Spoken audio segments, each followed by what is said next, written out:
ಉತ್ತರ ಕರ್ನಾಟಕ ನ್ಯೂಸ್, ಇದು ಕನ್ನಡದ ಉಸಿರು. ನಮಸ್ಕಾರ, ಉತ್ತರ ಕರ್ನಾಟಕ ಸುದ್ದಿವಾಹಿನಿಗೆ ಸ್ವಾಗತ. ನಾನು ಹನುಮಂತೇಶ್.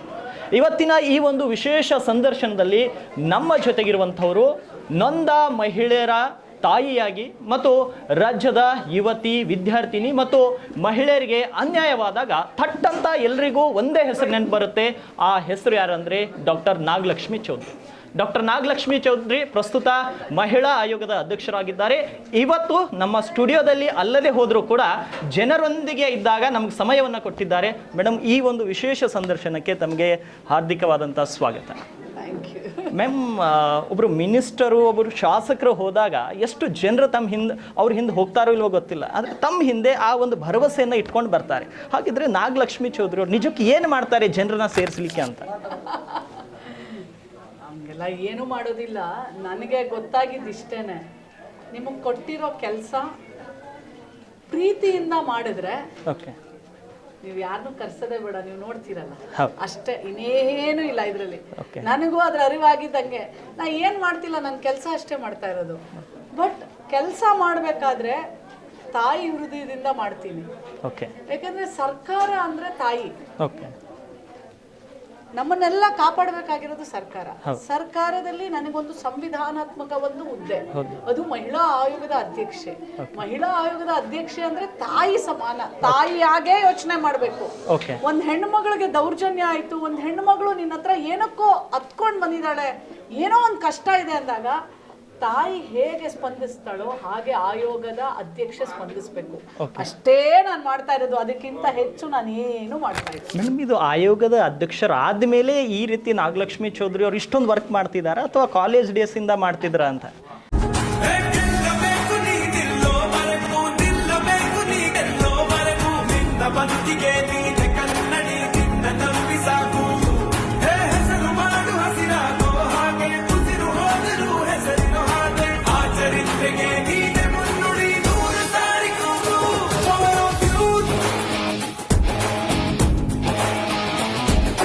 ಕಾಲೇಜಲ್ಲೂ ಲೀಡ್ರೆ. ಓಕೆ, 5ನೇ ಕ್ಲಾಸಿಂದ 10ನೇ ಕ್ಲಾಸ್ ವರೆಗೂ ಎಲೆಕ್ಷನ್ ನಿಂತ್ಕೊಂಡಿದ್ದೀನಿ. ಯಾವಾಗ್ಲೂ ಫಸ್ಟ್ ಲೀಡರ್ ಆಗಿ ಗೆದ್ದಿದ್ದೀನಿ. ನಾವು ನಮ್ಮ ಕಾಲೇಜಲ್ಲಿ, ನಮ್ಮ ಸ್ಕೂಲಲ್ಲಿ ಎಲೆಕ್ಷನ್ ಆಗ್ತಾ ಇದ್ದಿದ್ದು ಇವಾಗ ಹೆಂಗೆ ನೀವು ಹೋಗ್ಬಿಟ್ಟು ಬ್ಯಾಲೆಟ್ ಅಲ್ಲಿ ನಿಮ್ಗೆ ಯಾರು ಇಷ್ಟ ಅವ್ರ ಮುಂದೆ ಇಂಟು ಹಾಕೋದು, ಸೇಮ್ ಹಂಗೆ ನಮ್ಮ ಸ್ಕೂಲಲ್ಲಿ ಎಲೆಕ್ಷನ್ ನಡೀತಾ ಇತ್ತು. ಚಿಕ್ಕ ಶಾಲೆ ಆದ್ರೂ ಎಲೆಕ್ಷನ್ ಇತ್ತು. ಗೆದ್ದವರಲ್ಲಿ ಎಲ್ಲ ನೀವು ಹೆಂಗೆ ಮಿನಿಸ್ಟ್ರಿ ಕೊಡ್ತೀರಾ ಆ ತರ ನಮ್ಗೆ ಲೀಡರ್ಸ್ ಕೊಡೋರು. ಸ್ಪೋರ್ಟ್ಸ್ ಲೀಡರ್, ಟೂರಿಸಂ ಲೀಡರ್, ಈ ತರ ಎಲ್ಲ. ನಾನು ಯಾವಾಗ್ಲೂ ಸ್ಪೋರ್ಟ್ಸ್ ಲೀಡ್ರು, ಕಲ್ಚರಲ್ ಲೀಡ್ರು, ಟೂರಿಸಂ ಲೀಡ್ರು, ಈ 3 ಲೀಡರ್ ಆಗ್ತಾ ಇದ್ದಿದ್ದು. ಮೇಡಮ್, ಈಗ ನಾಯಕತ್ವ ಅವತ್ತಿಂದನೂ ಇದೆ. ಈಗ ತಾವು ಒಳ್ಳೆ ಕೆಲಸ ಮಾಡ್ತಿದ್ದೀರಾ ಅಂತ ನಾವು ಹೇಳ್ತಾ ಇಲ್ಲ, ಜನರೇ ಹೇಳ್ತಾ ಇದ್ದಾರೆ. ಮಾಧ್ಯಮದವ್ರು ಹೇಳಿದಾಗ ಇವ್ರೇನೋ ಹೇಳ್ತಾರೆ ಅಂತಾರೆ ಜನರೇ ನೀವು ಒಳ್ಳೆ ಕೆಲಸ ಮಾಡ್ತಿದ್ದೀರಾ ಅಂತ ಹೇಳ್ತಿದ್ದಾರೆ. ಈಗ ಒಂದೊಂದ್ಸಲ ಒಳ್ಳೆ ಕೆಲಸ ಮಾಡೋರನ್ನ ಕಾಲು ಹಿಡಿದು ಎಳೆಯೋದು, ಅವ್ರ ಬಗ್ಗೆ ನೆಗೆಟಿವ್ ಆಗಿ ಮಾತಾಡೋದು, ಅದು ಸ್ವಪಕ್ಷದವ್ರು ಇರ್ಬೋದು, ವಿರೋಧ ಪಕ್ಷದವ್ರು ಇರ್ಬೋದು. ಈಗ ಒಂದೊಂದ್ಸಲ ಏನಾದರೂ ನಿಮ್ಮ ಪಕ್ಷದವ್ರು ಏನಾದರೂ ಕಾಲ್ ಮಾಡಿ ನಮ್ಮ ಏರಿಯಾಗಳಿಗೆ ಹೋಗಬೇಡಿ, ನಾವು ಎಲ್ಲೆಲ್ಲಿ ಇದ್ದೀವಿ ಆ ಏರಿಯಾಗಳಿಗೆ ಹೋಗಬೇಡಿ, ಬೇರೆ ಏರಿಯಾಗಳಿಗೆ ಹೋಗಿ, ಈ ಥರ ಏನೋ ರಿಸ್ಟ್ರಿಕ್ಷನ್ಸ್ ಬಂತ ನಿಮ್ಮ ಸರ್ಕಾರದಲ್ಲಿ ಅಂತ? ಮಾನ್ಯ ಮುಖ್ಯಮಂತ್ರಿಗಳು ನನ್ನನ್ನು ಆಯೋಗದ ಅಧ್ಯಕ್ಷೆ ಮಾಡಿದಾಗ ನನಗೆ ಅವ್ರು ಹೇಳಿದ್ ಒಂದೇ ಮಾತು, ಯಾರಿಗೂ ಕೇರ್ ಮಾಡಬಾರ್ದು ನೀನು. ನಿನ್ ಮುಂದೆ ಆಯೋಗದ ಅಧ್ಯಕ್ಷೆ ಏನ್ ತೀರ್ಮಾನ ತಗೋಬೇಕು ಅಷ್ಟೇ ಇರಬೇಕು. ಸೊ ಹಾಗಾಗಿ ಯಾವತ್ತೂ ನಮ್ಮ ಈಗ ನಡೀತಾ ಇರುವಂತ ಸರ್ಕಾರದವರು ಯಾವತ್ತೂ ನನ್ನ ಕೆಲಸಕ್ಕೆ ಹಸ್ತಕ್ಷೇಪ ಮಾಡೇ ಇಲ್ಲ.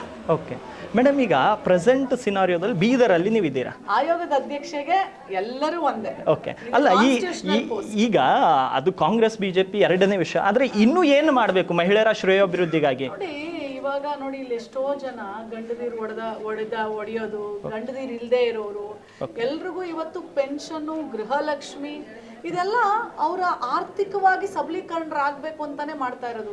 ಶಕ್ತಿ ಯೋಜನೆ ಇರ್ಬೋದು. ನೋಡಿ, ಇವತ್ತು ಎಷ್ಟೋ ಜನ ಒಂದು ಬಡವರ ಹೆಣ್ಣು ಮಗಳು 2,000 ಗೃಹಲಕ್ಷ್ಮಿ ತಗೊಂಡು ಒಂದು 2,000 ರೂಪಾಯಿ ಬಸ್ಸಲ್ಲಿ ಓಡಾಡುವಂಥದ್ದು ಉಳಿಸ್ಕೊಂಡು, ಅಕ್ಕಿ, ಬೇಳೆ, ರಾಗಿ, ದವಸ ಧಾನ್ಯಗಳನ್ನ ತಕ್ಕೊಂಡು, ಕರೆಂಟ್ ಒಂದು 500-600 ರೂಪಾಯಿ, ಇಷ್ಟೆಲ್ಲ ನೀವು ನೋಡಿದಾಗ ಒಂದು ಮನೆ ಏನಿಲ್ಲ ಅಂತಂದ್ರು 5,000-6,000 ರೂಪಾಯಿ ಅವಳು ಪ್ರತಿದಿನ ಸರ್ಕಾರ ಕೊಟ್ಟಂಗೆನೆ. ಒಂದು ತಾಯಿ ಸಬಲೀಕರಣರಾದ್ರೆ ಅವಳ ಮಕ್ಕಳನ್ನ ಓದಿಸ್ತಾಳೆ ಹಾಗೆ. ಸೊ ಹಾಗಾಗಿ ಎಲ್ಲಾ ಒಟ್ಟಿಗೆ ಎಲ್ಲರೂ ಮಾಡಕ್ ಸಾಧ್ಯ ಇಲ್ಲ. ಹಂತ ಹಂತವಾಗಿ ಸಬಲೀಕರಣ ಮಾಡ್ತಾ ಬರಬೇಕು. ಮಾಡ್ತಾ ಈಗಿನ ಸರ್ಕಾರ ಬಹಳ ದೊಡ್ಡ ಮಟ್ಟಕ್ಕೆ ಮಹಿಳೆಯರ ಸಬಲೀಕರಣ ಮಾಡಿದೆ ಅಂತ ಹೇಳಕ್ಕೆ ಹೆಮ್ಮೆಯಿಂದ ಹೇಳ್ತೀನಿ.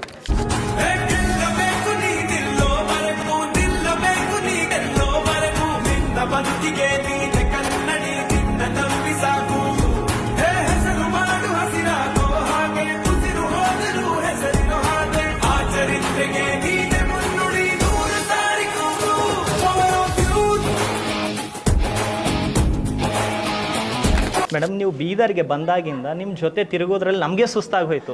ಪ್ರತಿದಿನ ನಿಮ್ಮ ಶೆಡ್ಯೂಲ್ ಇದೇ ರೀತಿ ಇರುತ್ತೆ. ನಾನು ಕೇಳಿದೆ ನಿಮ್ಮವ್ರ ಹತ್ರ, ಇಂತಹ ಶೆಡ್ಯೂಲಲ್ಲಿ ನೀವು ಇಷ್ಟೊಂದು ಎನರ್ಜೆಟಿಕ್ ಆಗಿ ಇಷ್ಟು ಜನರ ಜೊತೆ ಪ್ರತಿದಿನ ವಿಲೀನರಾಗ್ತೀರಾ. ಹಾಗಿದ್ರೆ ಫುಡ್ ಸೀಕ್ರೆಟು ಅದು ಏನಾದರೂ ಸೀಕ್ರೆಟ್ ಏನು ಅಂತ? ಏನಿಲ್ಲ, ನಾನು ಅವಾಗಿಂದನೂ ನಾನು ಸ್ಪೋರ್ಟ್ಸ್ ಲೀಡರ್ ಇದ್ದೆ. ನಾನು ಖೋ ಪ್ಲೇಯರು, ಮತ್ತೆ ಡಿಸ್ಟ್ರಿಕ್ಟ್ ಲೆವೆಲ್ ಅಲ್ಲೆಲ್ಲ ಆಟ ಆಡ್ತಿದ್ದೆ. ಇವಾಗ್ಲೂ ಅಷ್ಟೇ, ಪ್ರತಿದಿನ ಎದ್ರೆ ವಾಕಿಂಗ್ ಮಾಡ್ತೀನಿ, ಯೋಗ ಮಾಡ್ತೀನಿ, ಮತ್ತೆ ಊಟ ಎಲ್ಲ ಸ್ವಲ್ಪ ಎಚ್ಚರಿಕೆಯಿಂದ ಊಟ ಮಾಡ್ತೀನಿ. ನನ್ಗೀಗ 51 ವರ್ಷ. ಬಟ್ ಆದ್ರೆ ಪ್ರೀತಿಯಿಂದ ಇವಾಗ ನೋಡಿ, ನಾನು ಅಲ್ಲಿ ಒಂದು ತಾಯಿ ಮನೆಗೆ ಹೋದೆ, ಅವರು ಕಬ್ಬಿನದು ಜ್ಯೂಸ್ ಕೊಟ್ರು, ಕುಡ್ದೆ. ಹಾಗೆ ಐ ಮೇಂಟೈನ್ ಮೈ ಸೆಲ್ಫ್. ಅಲ್ಲ, ನೀವು ಆಸ್ ಅ ಡಾಕ್ಟರ್ ಇದ್ದೀರಲ್ಲ. ಡಾಕ್ಟರ್ ಅಂತಲ್ಲ, ಯಾರೇ ಆಗಿರ್ಲಿ ಬದುಕಲ್ಲಿ ಯಶಸ್ಸನ್ನ ಕಾಣ್ಬೇಕೆ ಅಂದ್ರೆ ಮೊದಲಿಗೆ ಅವ್ರ ಆರೋಗ್ಯ. ಅವ್ರ ಆರೋಗ್ಯವಂತರಾಗಿದ್ರೆ ಮಾತ್ರನೇ ನೀವು ಮುಂದೆ ಹೋಗಕ್ ಸಾಧ್ಯ. ನಿಮ್ಗೆ ಒಳ್ಳೆ ನಾಯಕತ್ವ ಇರುತ್ತೆ, ಒಳ್ಳೆ ಕೆಲಸ ಮಾಡುವ ಮನಸ್ಸಿರುತ್ತೆ, ಬಟ್ ಆದ್ರೆ ನಿಮ್ಮ ಆರೋಗ್ಯ ಇಲ್ಲ ಅಂದ್ರೆ, ಸೊ ಹಾಗಾಗಿ ಆರೋಗ್ಯ ಭಾಗ್ಯ ಎಲ್ಲ ದೊಡ್ಡ ಭಾಗ್ಯ. ಮೇಡಮ್, ಈಗ ಒಂದಷ್ಟು ಹೆಣ್ಣು ಮಕ್ಕಳ ಶ್ರೇಯೋಭಿವೃದ್ಧಿಗಾಗಿ ಅಂದ್ರೆ ಏನಂದ್ರೆ, ಈ ಕಾಂಪಿಟೇಟಿವ್ ಎಕ್ಸಾಮ್ಸು ಮತ್ತು ಇನ್ನುಳಿದಂಥ ಈ ಕಾರ್ಪೊರೇಟ್ ಸೆಕ್ಟರಲ್ಲಿ ಹೋಗ್ಬೇಕಾದ್ರೆ ಇವತ್ತಿನ ಪ್ರೆಸೆಂಟ್ ಗೌರ್ಮೆಂಟ್ ಸ್ಕೂಲ್ಗಳು ಇನ್ನೂ ಆ ಮಾಡೆಲ್ಗೆ ಹೋಗಿಲ್ಲ. ಸೊ ಮಹಿಳೆಯರ ಶ್ರೇಯೋಭಿವೃದ್ಧಿಗಾಗಿ ಅಲ್ಲಿ ಒಂದು ಸ್ಪೇಸ್ ಇದೆ, ಅಲ್ಲಿ ನಾವು ಇಂಪ್ಲಿಮೆಂಟ್ ಅದಕ್ಕೇನಾದ್ರೂ ನಿಮ್ಮ ಆಯೋಗ ಪ್ಲಾನ್ ಮಾಡಿದೆ ಅಥವಾ ಸರ್ಕಾರ ಜೊತೆ? ಎಲ್ಲ ಪ್ಲಾನ್ ಮಾಡಕ್ ಬರಲ್ಲ, ಆಯೋಗ ಡಸಂಟ್ ಹ್ಯಾವ್ ಪವರ್. ಬಟ್ ಅಲ್ಲ, ನೀವೇನಾದ್ರೂ ಸೂಚನೆ ಕೊಟ್ಟಿದ್ರೆ ಡೆಫಿನೆಟ್ಲಿ ರೆಕಮೆಂಡ್ ಮಾಡಬಹುದು. ಮಹಿಳಾ ಆಯೋಗ ಅಂತ ಬಂದಾಗ 18 ರಿಂದ 60 ವರ್ಷ ಮಾತ್ರ. ಸೊ ನಾವು ಕಾಲೇಜ್ ಬಗ್ಗೆ ಬರಿಬಹುದು, ಬಟ್ ಆಕ್ಚುಲಿ ಆಗ್ಬೇಕು. ಗೌರ್ಮೆಂಟ್ ಶಾಲೆ ಹೇಗಾಗ್ಬೇಕು ಅಂತಂದ್ರೆ, ಎಲ್ಲಾ ಮಕ್ಕಳು ಆ ಶಾಲೆಗೆ ಹೋದ್ರೆ ಬೇರೆ ಯಾವುದೇ ಒಂದು ಶಾಲೆಗೆ ಹೋದ್ರು ಅದೇ ತರ ಗೌರ್ಮೆಂಟ್ ಶಾಲೆ ಮಕ್ಕಳು ಅಲ್ಲೇ ಲೆವೆಲ್ಗೆ ಕಾಂಪಿಟೇಟಿವ್ ಆಗುವಷ್ಟು ಸೌಕರ್ಯಗಳು ಪ್ರತಿ ಗೌರ್ಮೆಂಟ್ ಶಾಲೆಯಲ್ಲಿ ಆದಾಗ ಮಾತ್ರ ಬದಲಾವಣೆ ಸಾಧ್ಯ. ಓಕೆ ಮ್ಯಾಮ್, ಈಗ ಬೀದರ್ಗೆ ಬಂದಿದ್ದೀರಾ. ಬೀದರ್ನ ಜನರು ಹೆಂಗೆ ಇವ್ರ ಪ್ರೀತಿ ಅಂದ್ರೆ, ನಮ್ಮ ಬೀದರ್ ಜನ ಸ್ವಲ್ಪ ಒರ್ಟಾಗಿ ಮಾತಾಡ್ತಾರೆ, ಹಿಂಗೆಲ್ಲ. ಗುಲ್ಬರ್ಗ ಸೊಸೆ ಇದೀನೋ? ಅಲ್ಲ ಮೇಡಮ್, ಅಂದ್ರೆ ನಮ್ಮವ್ರ ಬಗ್ಗೆ ನಿಮಗೆ ಏನ್ ಅನ್ಸುತ್ತೆ ಅಂತ. ಗುಲ್ಬರ್ಗ ಸೊಸೆ ಇದೀನಂದ್ರೆ ಗುಲ್ಬರ್ಗ, ಬೀದರ್, ಯಾದಗಿರಿ, ರಾಯಚೂರು, ಬಿಜಾಪುರ ಇವರೆಲ್ಲ ಹಣ್ ತಮ್ದಿರ್ ಆಗುದಿಲ್ಲೇನ? ಮತ್ತೆ ನಾ ಮಗಳಲ್ಲೇನ? ಮತ್ ಬೀದರ್ ಮಂದಿ ನನ್ನ ಮಗಳಂಗೆ ಸ್ವೀಕಾರ ಮಾಡ್ತಾರೋ. ಸೊ ಹಾಗಾಗಿ ಉತ್ತರ ಕರ್ನಾಟಕದ ಸೊಸೆ ನಾನು, ಅವ್ರಿಗೆ ಬಹಳ ದೊಡ್ಡ ಅಭಿಮಾನ ಇದೆ, ಇದು ನಮ್ಮ ಮಗಳು ಅಂತ. ಸೊ ಆ ಪ್ರೀತಿಗೆ ಬೆಲೆ ಕಟ್ಟಕ್ ಸಾಧ್ಯನಾ? ಪ್ರೀತಿಗೆ ನಾನು ಋಣಭಾರಿ. ನಾ ಎಷ್ಟು ಋಣ ತೀರ್ಸಿದ್ರು ಸಾಲದು ಕಣೋ. ಹಾಗಾಗಿ ಬೀದರ್ ಜಿಲ್ಲೆಯ ಜನರ ಪ್ರೀತಿ ಹೃದಯದಲ್ಲಿ ಯಾವಾಗ್ಲೂ ಶಾಶ್ವತವಾಗಿರುತ್ತೆ. ಉತ್ತರ ಕರ್ನಾಟಕ ನ್ಯೂಸ್, ಇದು ಕನ್ನಡದ ಉಸಿರು.